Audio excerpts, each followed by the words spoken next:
आज गृह मंत्री अमित शाह भी प्रधानमंत्री नरेंद्र मोदी का संदेश लेकर छत्तीसगढ़ के जगदलपुर पहुंचे, जहां उन्होंने शहीदों को श्रद्धांजलि दी। इसके बाद उन्होंने एक उच्च स्तरीय मीटिंग की जिसमें छत्तीसगढ़ के मुख्यमंत्री भूपेश बघेल भी शामिल थे।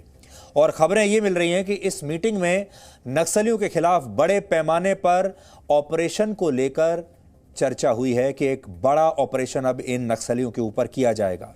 इसके बाद अमित शाह ने रायपुर के अलग अलग अस्पतालों में भर्ती घायल जवानों से मुलाकात की, क्योंकि ये वो जवान हैं जो इस हमले में जिंदा बच गए, घायल हो गए, जान नहीं गई। इसके बाद गृह मंत्री बासागुड़ा के सीआरपीएफ कैंप गए, जहां उन्होंने जवानों का हौसला बढ़ाया। बासागुड़ा असल में एक ऐसी जगह है जहां छत्तीसगढ़ के मुख्यमंत्री या मंत्री भी नहीं जाते। यहां नदी पर एक पुल है और पुल के इस पार सुरक्षा बल के जवान तैनात हैं, जबकि उस पार नक्सल प्रभावित इलाका है। ऐसे में अमित शाह का इस बेस कैंप पर पहुंचना बहुत महत्वपूर्ण बात है, बड़ी बात है, जिसका जिक्र उन्होंने अपने बयान में भी किया। और उन्होंने साफ शब्दों में कहा कि बीजापुर में शहीद हुए जवानों का बलिदान व्यर्थ नहीं जाएगा। ऑपरेशन के अंदर हमारे कुछ साथी शहीद हुए हैं। छत्तीसगढ़ पुलिस के, सीआरपीएफ के,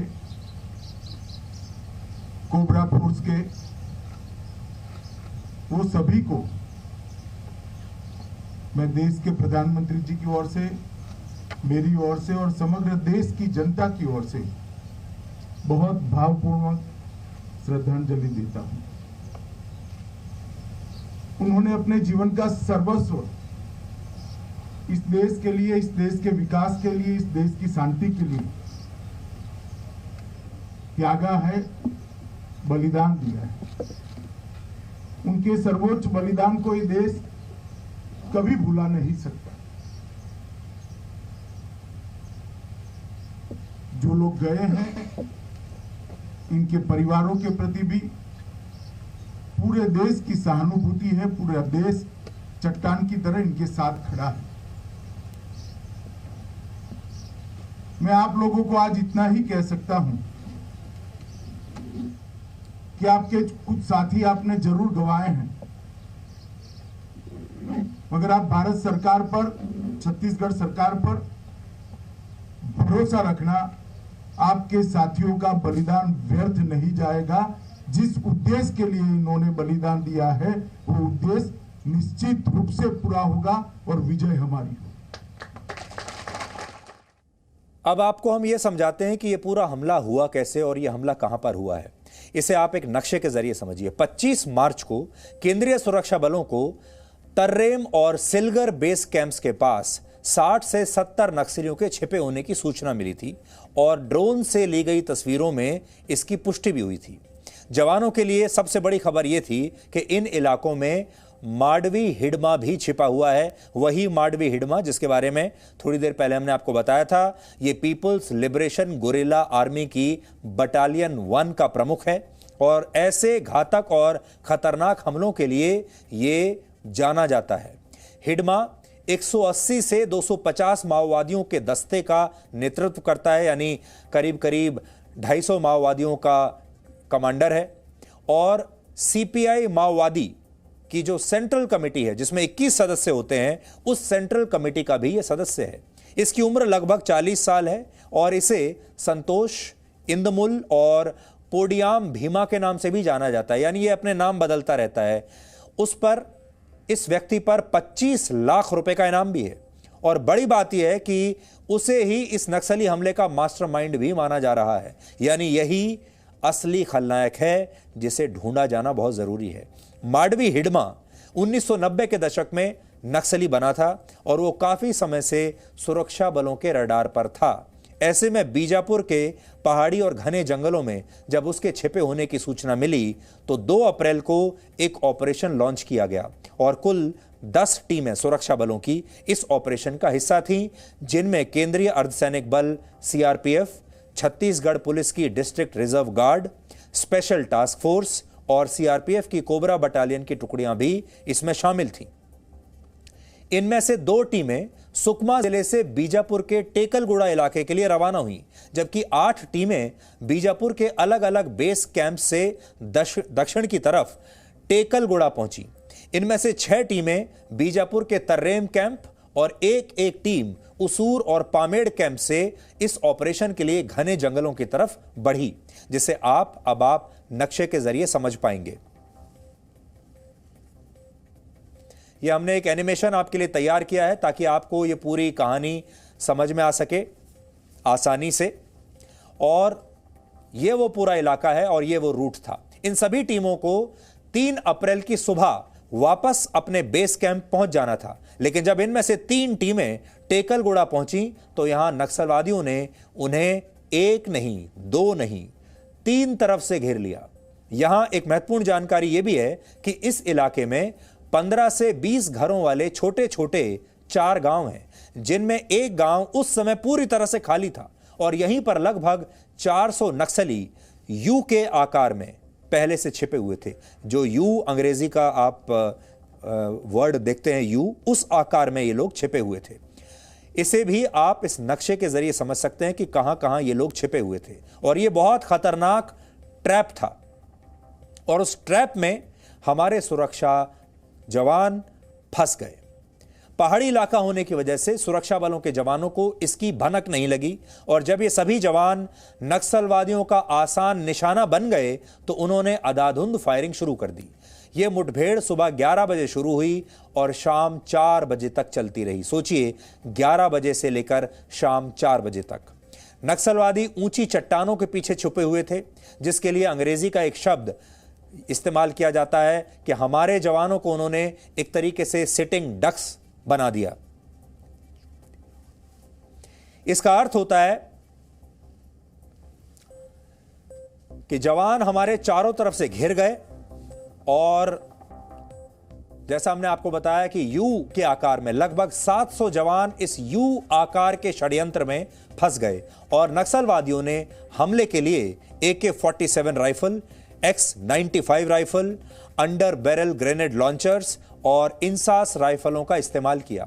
नक्सलवादियों ने रॉकेट लॉन्चर बनाने के लिए मोटरसाइकिल के साइलेंसर का इस्तेमाल किया था। सोचिए, हमारे देश के जवानों के खिलाफ नक्सलवादियों ने कितनी खतरनाक तैयारी करके रखी थी और हमारे जवानों को इसकी कोई जानकारी तक नहीं थी।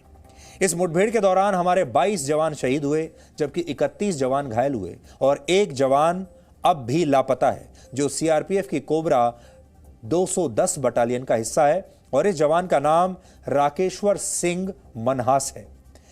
और हम ये कामना करते हैं ईश्वर से कि ये जहां भी हों सुरक्षित हों और अगर नक्सलवादियों के बीच में ये फंस गए हैं तो ये सकुशल वापस लौट आएं। हम प्रार्थना करते हैं इसके लिए।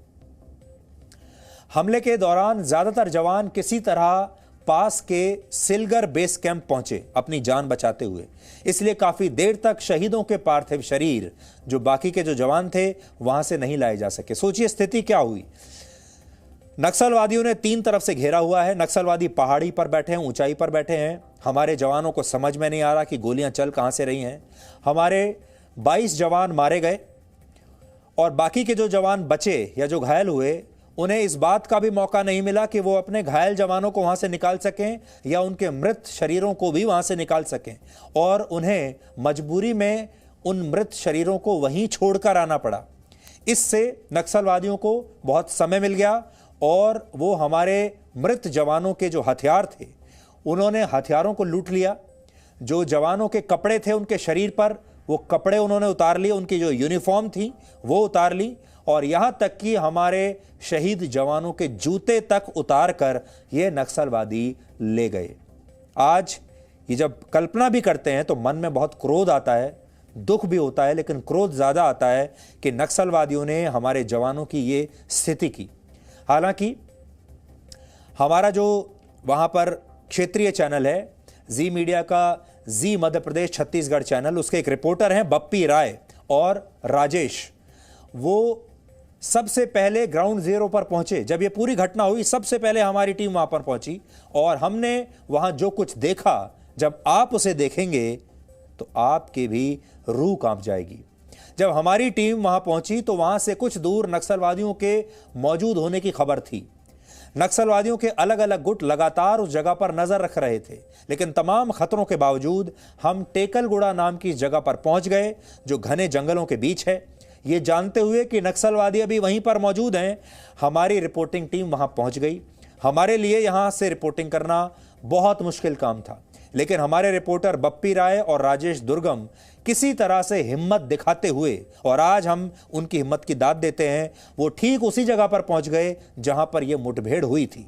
इसलिए इस मुठभेड़ के बाद की पहली तस्वीरें आज हम आपको दिखाने वाले हैं।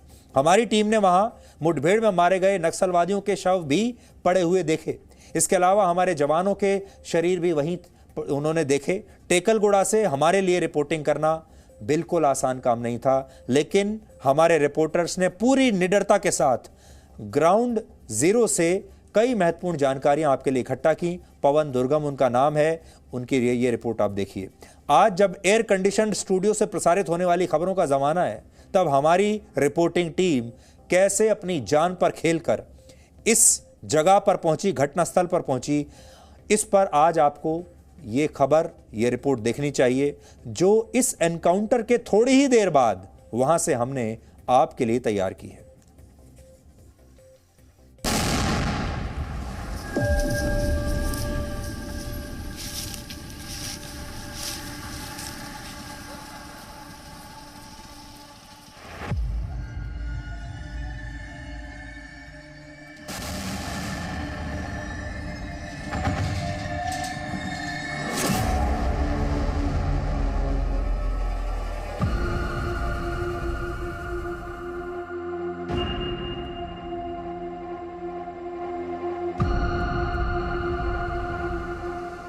ग्राउंड जीरो पर है। कल एक बड़ी मुठभेड़ यहाँ पे हुई थी, पुलिस और नक्सलियों के बीच करीब 3 से 4 घंटे की ये मुठभेड़ चली थी, जिसमें नक्सलियों ने एम्बुश लगाकर पुलिस के जवानों को मारा है। ये देखिए, ये 2 शव यहाँ पर पड़े हुए हैं।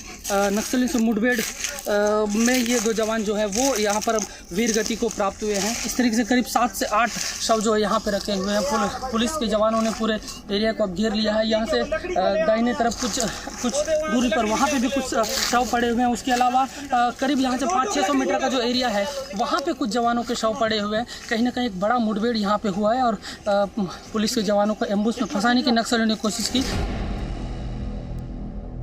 लकड़ियों के सहारे किस तरीके से अपने जवानों को यहाँ से निकालने की कोशिश की जा रही है। जो मुठभेड़ के बारे में जो जानकारी निकल कर बताया जा रहा है कि बड़े जो अत्याधुनिक हथियार हैं उससे यहाँ पर नक्सलियों ने फायर किया है, लेकिन ये जो जवान जिनके शव यहाँ पे पड़े हुए हैं वो कहीं ना कहीं बुलेट शॉट से ये इंजर्ड हुए हैं। यहाँ से करीब 500 से 700 मीटर की दूरी में पूरी जो फोर्स है वो फैली हुई है और ये पूरा तो घटनास्थल का एरिया है जहाँ इस वक्त हम मौजूद हैं। ये टेकुलगुड़म गाँव है, जहाँ बड़ा मुठभेड़ हुआ था। इस वक्त जी मीडिया की टीम यहाँ ग्राउंड जीरो पर है। देखिए, इधर एक जवान का शव को जो साथी जवान है वो रेस्क्यू करने की कोशिश करें, उधर जो जवान है जो शहीद हो चुके वीर गति को प्राप्त हुए हैं उनको उठाकर ले जा रहे हैं। ये जो साथी जवान है ये अपने साथी जो वीर गति को प्राप्त हैं उस जवान को उठाकर ले जाने की कोशिश की जा रही है। लगातार वो जो जवान आपको उस तरफ दिख रहे हैं, ये जो जवान यहाँ पर शहीद हुए हैं उन जवानों के शवों को हटाया जा रहा है। यहाँ पर जिन जवानों के शव हैं उनको रस्सी से बांध कर खींचा जा रहा है, वो इसलिए कि कहीं नक्सलियों ने इन जवानों के नीचे आईडी या फिर कुछ दूसरी ऐसी एक्सप्लोजिव चीज़ें ना रखी हों कि जवान एम्बुश का शिकार हो जाए। वहाँ पे आप पेड़ के पास में देख सकते हैं, वहाँ खंबे की आड़ लेकर एक जवान नक्सलियों से लड़ते रहे जो बाद में वीर गति को प्राप्त हुए। उनके शव को वहाँ से हटाया जा रहा है। इन सभी शवों को यहाँ से 200 मीटर दूर जहाँ और शव रखे हुए हैं वहाँ ले जाने की कोशिश की जा रही है।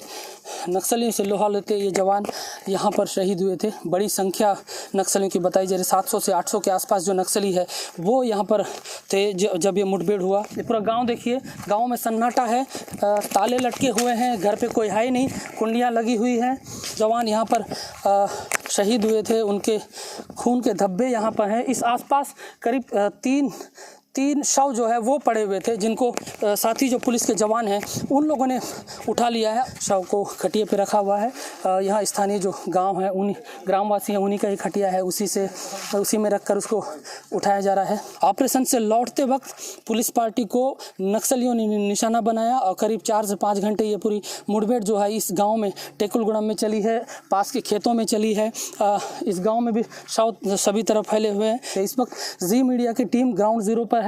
आप ये तस्वीरें देख सकते हैं, पीछे शहीद जवानों के शवों को अपने साथी जवान उठाकर और जो शहीद जवान हैं वहां तक ले जाने की कोशिश कर रहे हैं। यहाँ पे मुठभेड़ हुआ सर, कल जी सर। कितने देर मुठभेड़ हुआ? 5-6 घंटा सर। कौन कौन सा जगह मुठभेड़ हुआ बताओ, यानी कि ऐसा गांव वाले लोगों को बोलने के बाद फिर नक्सली आगे, पुलिस आगे बढ़ गई जी। कितने दूर आगे बढ़ी? वही 2-3 मीटर दूर। 200-300 मीटर दूर आगे गए। तो वहाँ पे पहले से नक्सली मौजूद थे? जी सर। और उसने पुलिस को आते देख गोलीबारी चालू कर दी? जी सर। तो क्या हिरमा गांव में आता है कि जंगल में रहता, क्या है? जंगल में रहता जंगल में रहता है। बीते दिन इसी गांव में और इसी गांव के जंगलों में मुठभेड़ हुई थी, जिसपे 22 जवान शहीद हुए हैं। मैं आपको दिखा देना चाहता हूँ कि मुठभेड़ जो हुआ था कितना भयंकर मुठभेड़ हुआ था। लगातार अगर बात किया जाए तो 4 से 5 घंटे मुठभेड़ हुआ था। यहाँ पे देखेंगे कि दो बंदूक के जो छर्रे यहाँ पे लगे, बंदूक के छर्रे लगे। बताया जा रहा है कि इस पेड़ का आड़ लेके नक्सली मौजूद थे, पेड़ के पीछे नक्सली थे और पुलिस ने जवाबी कार्रवाई में गोली मारी है और पुलिस की गोली से इस एक पेड़ में लगी है। आसपास पूरी तरफ से रॉकेट लॉन्चर के गुर्जे पड़े हुए हैं। आसपास अगर बात किया जाए तो खून के जो छींटे हैं, जवानों के खून के छींटे यहाँ पे दिखेंगे, आप दिखाएंगे, मैं दिखाना चाहता हूँ कि यहाँ पे आप थोड़ा सा आगे अगर जाएंगे तो यहाँ पे लगातार लगभग 10 से 12 खाट लगा हुआ है। इन खाटों के सहारे पुलिस की जो रिकवरी टीम थी अपने साथ उन जवानों को लेके आए। अपने साथ उन जवानों को लाने के बाद इन यहाँ पे इकट्ठा हुए, यहाँ पे बैठे और उसके बाद यहाँ से आज जवान अपने साथी शहीद जो शव है उन शव को लेके गया, पार्थिव शव को लेके गया। ये वो खोखे हैं जो यहाँ पे आसपास जो घर है, घर में ये पूरे खोखे लगे हुए हैं। घर में आके ये जो बुलेट्स लगे हुए हैं और ये देखिए यहाँ पे ये कुछ पर्चे भी है जो पुलिस के जवान लाए थे। हिंसा छोड़ो, विकास से नाता जोड़ो, या आत्मसमर्पण कीजिए, इस प्रकार के पर्चे भी यहाँ पे मौजूद हैं। तस्वीरें और वीडियो तो आज हमारे पास ऐसे थे कि शायद आप देख भी नहीं पाते, इसलिए हमने बहुत सारे वीडियोस और बहुत सारी तस्वीरें ऐसी थीं जिन्हें हमने सेंसर कर दिया क्योंकि वो आपको दिखाने के लायक नहीं थी। इस समय अगर आप भी देखते तो आपके मन पर, आपके परिवार के मन पर बहुत बुरा असर पड़ता और हम ऐसी तस्वीरें थी जिन्हें हम खुद नहीं देख पा रहे थे। इसलिए आपको हमने वही तस्वीरें दिखाई हैं जो आप देख पाएँ और जो हम दिखा पाएँ। लेकिन वहाँ जो स्थिति थी वो बहुत भयानक थी, बहुत डरावनी थी, बहुत दुखद थी और वो सब देखने के बाद किसी के भी मन में बहुत क्रोध आएगा। सबसे आसान काम तो ये होता है कि अपने जवानों का सबसे पहले उन्हीं की इंक्वायरी शुरू कर दी जाए, आरोप लगाने शुरू कर दिए जाएं कि हमारे जो जवान हैं, हमारे जो सुरक्षा बल के जो बड़े अफसर हैं जिन्होंने रणनीति बनाई थी, उन्होंने गलत रणनीति बनाई थी, उन्हें पता नहीं था, इंटेलिजेंस फेल्योर हो गया, हमारे पास अच्छे हथियार नहीं थे, हमारे पास अच्छी बख्तरबंद गाड़ियां नहीं थीं, वगैरह वगैरह वगैरह। अभी हमारे देश के जितने बड़े बड़े एक्सपर्ट हैं वो सब आके आपको बता देंगे कि इस हमले में क्या कमी थी और इस रणनीति में क्या कमी थी, क्योंकि कमी निकालने वाले तो हमारे देश में बहुत हैं, सब हर चीज़ के एक्सपर्ट हैं। लेकिन आज हमारी इस कवरेज का मकसद ये नहीं है कि हम अपने जवानों की उस बहादुरी को कम करके आपको बताएं, बल्कि हम आज आपसे ये कहना चाहते हैं कि हमारे जवानों की बहादुरी में कोई कमी नहीं थी, हमारे जवानों के इरादों में कोई कमी नहीं थी और हमारे जवानों ने जो यूनिफॉर्म पहनी हुई थी वो असल देशभक्ति की यूनिफॉर्म थी, इसलिए कोई रोक भी नहीं सकता था। उनकी जान तो ज़रूर चली गई लेकिन उनके इरादे आज भी उतने ही पक्के थे और आपके पूरे देश की रक्षा आज हो सकती है। इसलिए इन बातों पर मत जाइए, इस बात पर जाइए कि हमारे जवान कैसे आप सबके लिए, आपके परिवारों के लिए अपने परिवारों को रोता बिलखता हुआ छोड़कर चले गए। ये नक्सली हमला छत्तीसगढ़ के बस्तर डिवीजन में हुआ है, जिसमें बस्तर, दंतेवाड़ा, बीजापुर, सुकमा और कांकेर जिला आता है। ये डिवीजन क्षेत्रफल के मामले में केरल जैसे राज्य से भी बहुत बड़ा है, लेकिन इसका आधे से ज़्यादा हिस्सा नक्सल प्रभावित है, यानी नक्सल गतिविधियां वहां पर रहती हैं। इसे आप ऐसे समझिए जैसे आधे केरल पर नक्सलवादियों का प्रभाव पड़ जाए या नक्सलवादियों का कब्जा हो जाए आधे केरल पर। इस प्रभाव को कम करने के लिए ही पिछले काफी समय से सुरक्षा बलों के जवान इन इलाकों में अपने नए नए कैंप्स बना रहे हैं और सिर्फ पिछले 1 वर्ष में ही 16 ऐसे नए कैंप्स बन चुके हैं और नक्सली इससे बहुत बौखलाए हुए हैं और माडवी हिडमा खुद भी बहुत परेशान है। इन 16 नए कैंप्स में सिलगर बेस कैंप सबसे महत्वपूर्ण है, जिसे इस हमले की वजह माना जा रहा है, क्योंकि ये कैंप हमले की जगह से सिर्फ 6 किलोमीटर दूर है। यानी सुरक्षा बल नक्सलियों के जितने नजदीक पहुंचते जा रहे हैं, नक्सली उतना ही परेशान होते जा रहे हैं। इसीलिए नक्सली वहां पर सड़क नहीं बनने देते, वहां पर विकास नहीं होने देते, वहां पर संचार के नए नए माध्यम नहीं आने देते, क्योंकि अगर सड़कें बन गई, विकास होना शुरू हो गया, तो फिर हमारे सुरक्षा बल उनके बहुत करीब पहुंच जाएंगे, और ये नक्सली होने नहीं देना चाहते। यहां समझने वाली बात यह है कि जहां आंध्र प्रदेश और बिहार जैसे राज्य पहले माओवादियों का गढ़ थे, वहीं वर्ष 2000 के बाद से छत्तीसगढ़ का बस्तर डिवीजन इनका नया एपिसेंटर बन गया। इसे आप इन आंकड़ों से समझिए। इस समय पूरे देश में जितने भी नक्सली हमले होते हैं, उनमें 50% से ज्यादा अकेले बस्तर डिवीजन में होते हैं। बड़ी बात यह है कि हमारे देश में आतंकवादी हमलों के दौरान एक दिन में कभी भी इतने जवान शहीद नहीं हुए जितने नक्सली हमलों के दौरान होते हैं। आपको याद होगा 14 फरवरी 2019 को जम्मू कश्मीर के पुलवामा में सीआरपीएफ के काफिले पर बड़ा आतंकवादी हमला हुआ था। 40 जवान शहीद हुए थे। इस हमले का बदला लेने के लिए भारतीय वायुसेना ने पाकिस्तान के बालाकोट पर एयर स्ट्राइक कर दी थी। यानी हम बदला लेने के लिए पाकिस्तान की सीमा के अंदर घुस गए। आपको याद होगा 6 अप्रैल 2010 को जब बस्तर डिवीजन के दंतेवाड़ा में ऐसा ही नक्सली हमला हुआ था, उसमें भी सीआरपीएफ के 76 जवान मारे गए थे। हमारे देश में आजादी के बाद से यह अब तक का सबसे बड़ा आंतरिक हमला था। लेकिन सोचिए, क्या हमने तब कोई एयर स्ट्राइक की? क्या हमने उसके बाद कोई सर्जिकल स्ट्राइक की? हम पाकिस्तान में तो सर्जिकल स्ट्राइक करके आ गए, एयर स्ट्राइक करके भी आ गए, लेकिन इन नक्सलियों को हम अभी तक ऐसे ही छोड़ते चले आ रहे हैं। 2010 में जब यह हमला हुआ था, उसके बाद यह खबर चर्चा में थी कि नक्सलवादियों पर जवाबी हमले के लिए भारतीय वायुसेना की मदद ली जा सकती है। लेकिन बहुत बहस के बाद, बहुत सारी राय लेने के बाद फैसला यह हुआ कि भारतीय वायुसेना को इसमें शामिल नहीं किया जाएगा। ध्यान देने वाली बात यह है कि जम्मू कश्मीर में आतंकवादियों के खिलाफ भारत की सेना पहले मोर्चे पर तैनात रहती है, सेना, भारतीय सेना। लेकिन नक्सल प्रभावित राज्यों में यह काम भारतीय सेना के पास नहीं, बल्कि केंद्रीय अर्धसैनिक बलों के पास रहता है। इसका और भी आज हमने एक विश्लेषण आपके लिए तैयार किया है, क्योंकि आज आप सबके लिए जानना बहुत जरूरी है कि यह सब हो क्यों रहा है हमारे देश में। और सबसे बड़ी बात यह है कि इन नक्सलवादियों से लड़ना हमारे लिए इसलिए मुश्किल है क्योंकि ये हमारे ही देश के नागरिक हैं, और इनको मदद देने वाले भी हमारे अपने ही देश के लोग हैं। Presenting B News app, available on Google Play and App Store. Download it now.